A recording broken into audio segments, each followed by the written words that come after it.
অন্তর্বর্তী সরকারে বসে কেউ কেউ গণহত্যাকারী আওয়ামী লীগের লোকজনকে পুনর্বাসনের চেষ্টা করছে বলে অভিযোগ করেছেন বিএনপি সিনিয়র যুগ্ম মহাসচিব রুহুল কবির রিজভী। আর বিএনপি চেয়ারপারসনের উপদেষ্টা জয়নুল আবদিন ফারুকের মতে, সন্ত্রাসী দলকে বাংলাদেশে রাজনীতি করতে দিলে দেশ পিছিয়ে যাবে, তাই আওয়ামী লীগকে নিষিদ্ধ করতে হবে। রাজধানীতে আলাদা কর্মসূচিতে এসব কথা বলেন তারা। রিপোর্ট করছেন জাহিদ রহমান।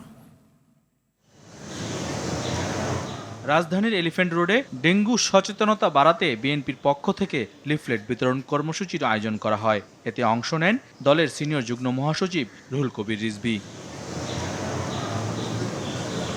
এ সময় তিনি যারা ফ্যাসিস্টকে পুনর্বাসনের চেষ্টা করছে তাদের বিরুদ্ধে ব্যবস্থা নিতে অন্তর্বর্তী সরকারের প্রধানের প্রতি আহ্বান জানান। যারা এতদিন গুম খুন আর আয়না ঘরের সংস্কৃতি তৈরি করেছিল, তারা যদি পুনর্বাসন হয় তাহলে এই দেশে আর মানুষ বসবাস করতে পারবে না। এই দেশ হবে জল্লাদের উল্লাস ভূমি। এইখানে গণতন্ত্র, কথা বলা, মত প্রকাশের স্বাধীনতা চিরদিনের জন্য কবরস্থ হয়ে যাবে, গোরস্থানে চলে যাবে।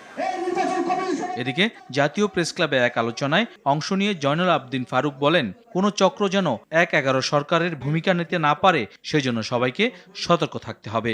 আওয়ামী লীগের সকল প্রেতাত্মা আবার পুনঃভাবে সকল পদে বসে যাবে, এটা তাই এখানে বক্তাদের কথার সাথে জনগণের কথা এক। আওয়ামী লীগকে নিষিদ্ধ করতেই হবে।